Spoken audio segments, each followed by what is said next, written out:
Today we're gonna have a look at the stock of Renewi.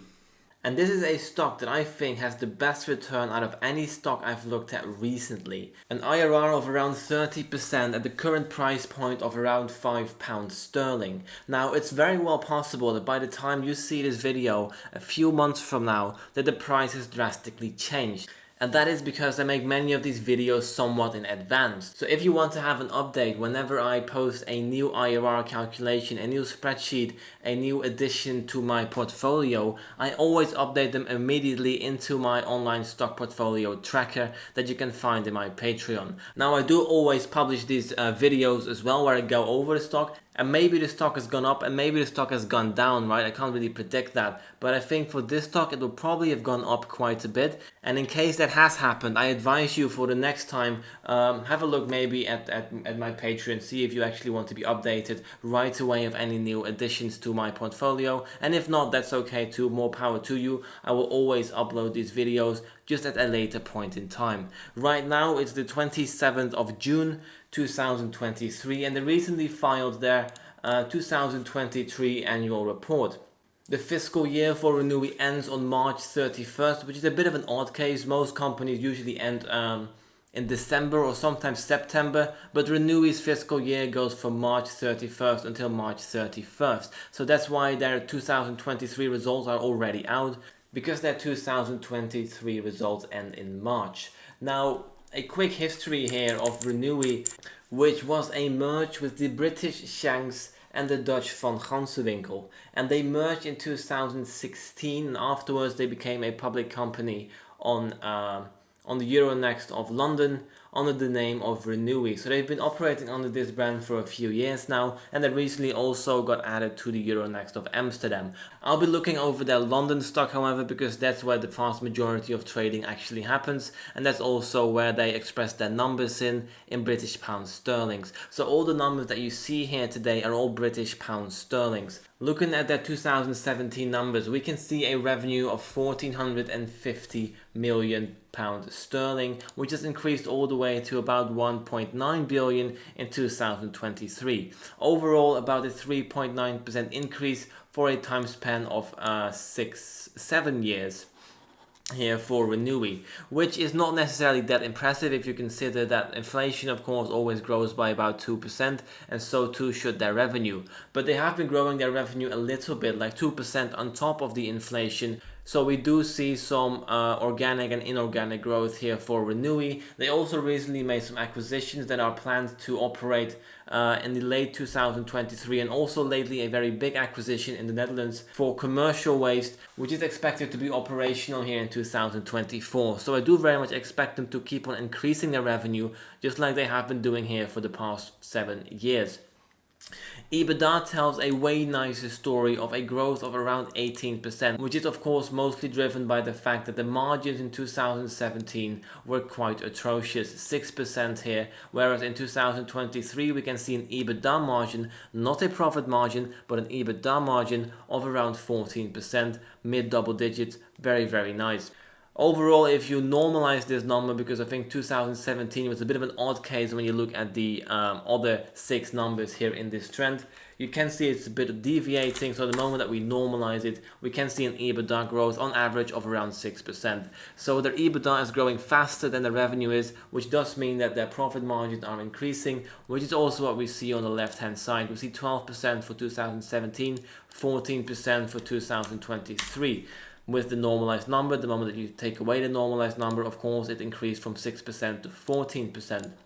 Debt level. Now, this is something that Renewi has been highly criticized for in the initial stages, but even right now still as well. Of course, I do think it's important to note that that debt level, as portrayed here in my spreadsheet, also includes the leases. So this also includes any leases for any So this also includes any leases for real estate and warehouses or operating facilities that they still have in the next 5 years. So this very much includes that. This is not all long-term debt. It also includes leases. I think the leases in 2023 were about 300 million. So the moment that you only look at long-term debt, the same way we do for American companies, for example. With the European accounting, we also have to include leases. So then we actually see a relatively nice debt. But because we include them in European companies, we can see a relatively high debt level here for Renewi.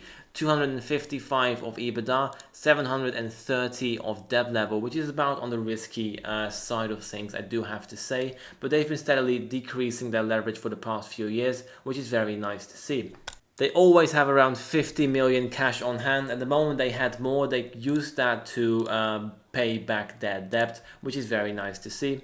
Market cap has been at around 766 million here in 2017 and kind of decreased here in 2023 to just shy of 500 million. So the share price has actually come down, even though the revenue and EBITDA numbers are actually growing. So I think this inverse in market cap is quite interesting here to see. But of course you also have to take into consideration the enterprise value, because the moment that you look at a company, not only do you have to look at the shares on the open market, you also have to look at the debt that a company may have. Just in case a rival like Veolia, for example, would like to acquire Renewi, not only do they have to buy the shares on the open market, they also have to incur the debt that Renewi has. It's part of the business. They don't really go separate, they always go hand in hand. And the moment that we include the debt into our valuation, we get the enterprise value. And their enterprise value has remained very steady here for the last 7 years. EV/EBITDA ratio, this is the amount of years it takes, the amount of years of EBITDA, so earnings before interest, taxes, depreciation and amortization. Actual earnings is lower than EBITDA because of course they do have to pay interest, they do have to pay taxes, depreciation and amortization. So their actual earnings to enterprise value ratio will be a lot higher than this, but the enterprise value to EBITDA ratio is always around the 6 times, mostly influenced here by the 2017 numbers where EBITDA was a lot lower. I think overall the trend that we see here is around 5 times, 6 times. Net debt to EBITDA, like I mentioned, a bit in the risky territory, but also nothing we can't really handle. They've definitely deleveraged themselves for the past few years. They also stopped paying a dividend, I think in 2021. And in 2022 they didn't pay it, and in 2023 they're also not going to pay it. And they're expecting to reinstate it again in 2024 because they have deleveraged their business while increasing their earnings. So even though that debt level is a bit on the higher end of things, I don't think there's a risk of bankruptcy in the foreseeable future because they are actually cash flow positive and they are turning a profit. So if they want to, they can buy back some of their debt, which I think they will continue to do here in the future. So let's move over to their cash flow statement. Like I mentioned just now, the dividend is likely to be reinstated in 2024. They were listed on the Euronext of Amsterdam in 2020. Cash flow from operation, and this is all the cash flows available at the end of the fiscal year in the balance sheet of a company. This is all the hard jack, all the actual cash money that's come in and available for the company to use as they please. So this already takes into account all the costs of doing business like wages, fuel, contracts, anything you can imagine is already included in this number. This is all the number that's available at the end of the year. Capital expenditure. Now, Renewi very much separates 2 kinds of capital expenditure. Capital expenditure for sustained operation and capital expenditure for growth operations. And of course, growth operation basically means the capital expenditure that they have to spend to keep on growing and expanding their business. So both of these are included in this number, and we can see that their capital expenditure has grown from 37 million to 115 million. The moment that we take their cash flow from operation and we subtract the capital expenditure, we get their free cash flow. Now this is all the money that's available at the end of the year after any future proofing with capital expenditure, after any maintenance, after all the employees have been paid, or after all the fuel has been put into your trucks, after all the trucks have been paid or replaced.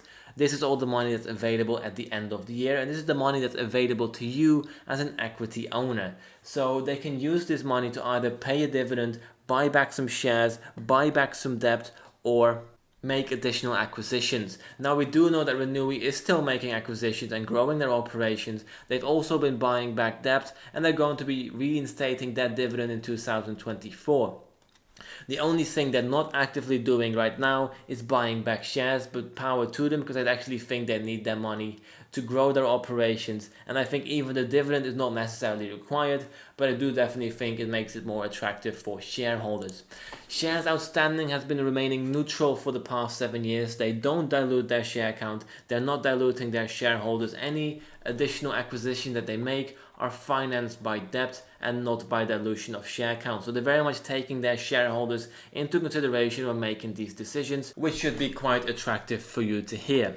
Free cash flow per share is minus 18 cents in 2017, but it's close to £1 sterling here in 2023. This is a very significant cash flow, I think, for a company whose share price at this moment is only £5. And this is also what we can see again the moment that we look at their free cash flow yield. They have a yield of around 15, 20, even 50% here in 2021. This means in 1 year of cash flow, you can buy back 48.5% of the share price on the open market. Now that is quite a bargain, I do have to say. Share price was about £9 sterling in 2017 and has been reduced to £6 sterling in 2023. So let's see if we can project this company into the future. So what I'm going to do here is, because they've been steadily increasing their EBITDA here for the past 6 years, I'm going to keep on using the growth that they've been using. So I'm going to normalize this number to give me a more accurate EBITDA growth number of 6%. I'm going to take this 6% and forecast this for the next 5 years. And then I'm going to reduce the EBITDA growth by a little bit to 5%, because I'm not sure what the future will hold. But they are, of course, reinstating that dividend, which means more of their capital is actually flowing back to shareholders directly instead of growing earnings. So I do expect their EBITDA growth to come down here in the future. So I want to account for that by giving them a lower percentage for the last 5 years. I'm also going to give them a market multiple of 5 times, which is about the average market multiple that they've been trading at here for the last 7 years. Now I do actually expect this market multiple to come up maybe a little bit to about the 6 to 7 times here somewhere in the future, the moment that they are more established and more mature as a company. But of course, as of right now, because they are relatively small, a large multiple is very well in order. And the moment that this expands, of course, to 6 or 7 times, it only benefits you as a shareholder. But I'm just going to be a bit more conservative here with my estimates. So I'm going to remain them at 5 times. This gives me an enterprise value in 2033 of about £2.2 billion sterling, from which we subtract the debt, we add the cash, gives me a market cap of 1.5 billion. Right now they're trading at around 500 million. Divide this by the amount of shares outstanding, and I'm assuming that the amount of shares outstanding here remain the same, just like they have been doing in the past, and this gives me a stock price 10 years from now of £18 sterling and 82 cents. Now let's have a look over at their free cash flow, because I think this is very much the attractive part of this company. And I'm going to grow their free cash flow the same way that I grew their EBITDA, saying 6% annually for the first 5 years and 5% for the last 5 years. I'm also going to attach the free cash flow yield of 15%, which is about the historic average. I do think it's actually 17, but I think even 15 is quite a high free cash flow yield, and something that I do very much expect them to achieve here in the future, maybe even lower. But if they do acquire lower, of course, it's again in your benefit. I want to be a bit more conservative. This gives me a stock price in 2033 on their free cash flow model of about £10 sterling and 50 cents. Right now on the open market on the 27th of June, I can buy as many shares as I want of Renewi for about £5 sterling. The moment that I look at both my projection models, so the enterprise value as well as the free cash flow model, I get an average share price 10 years from now of £14 sterling and 66 cents. Just looking at the share price on the open market alone, I expect a compounding annual growth rate of 11.4%. But the moment that we include the free cash flow that we projected here in our free cash flow model, I expect an IRR of around 35.8% based on these projections, and this is insane. These are insane numbers, I do have to say, and it's all because the free cash flow that they produce is about £1, even though the share price right now is only £5. So of course, after just 5 years of operating simply on a free cash flow basis, you've already have your return entirely paid back to you. And this is why we see such a massive IRR. Of course, it's always possible that some economic headwinds will happen to Renewi, but I do think that waste management is one of the more stable businesses to own in the economy, because there's always going to be waste. I think it's important to note here that Renewi focuses on commercial waste in the Netherlands and Belgium at this moment, but they're also expecting to actually expand to other countries as well. But the moment that the economy takes a step back, and the moment that building projects are not being approved as much as maybe they used to be in a more economic strong time, of course you can also imagine that Renewi actually has a decreased revenue and decreased EBITDA, because there is less development in the infrastructure space, which directly weighs on Renewi's margins here. So if you do expect an economic downturn, maybe the projection that I gave them here may not be as rose-colored as the picture I painted at these models. But even then, I think even if their growth is, let's say, 4% annually for the first 5 years and then 3% for the last 5 years, let's have a look here. I still think the returns are absolutely very, very attractive. So let's say 4% also for the enterprise value model. We project this out 10 years. I still get an IRR of around 32%.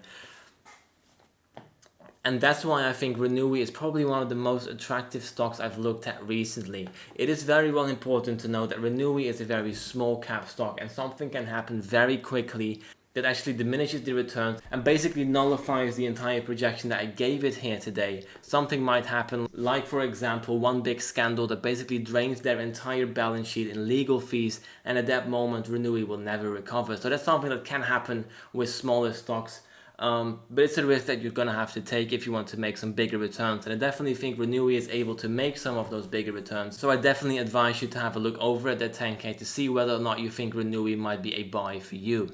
So let's see what happens if the price goes up or comes down a little bit. So right now the price is £5 sterling. If the price comes down by about 30% to about £3.5 sterling, just like it has been here in 2019, it was 2020 even, I expect an IRR of about 45%. These are insane numbers. And even if the price goes up a little bit, back to the £6 to £7 sterling range, I still expect an IRR of around the 20% range, which is still very attractive. On average, the stock market returns about 10% annually. And I think even with the more conservative forecast, even with the higher price point of £6.50, I still expect a very good return for Renewi. So definitely do check them out. I do hope that the time this video comes out, you can still catch this stock at a relatively low price. And just to remind you again, if you want to be updated a little bit faster on amazing finds like Renewi, I will update my spreadsheet immediately, and you can find that in my Patreon. So thank you very much for watching. Don't forget to like, subscribe and all that good stuff, and I'll see you in the next one. Cheerio!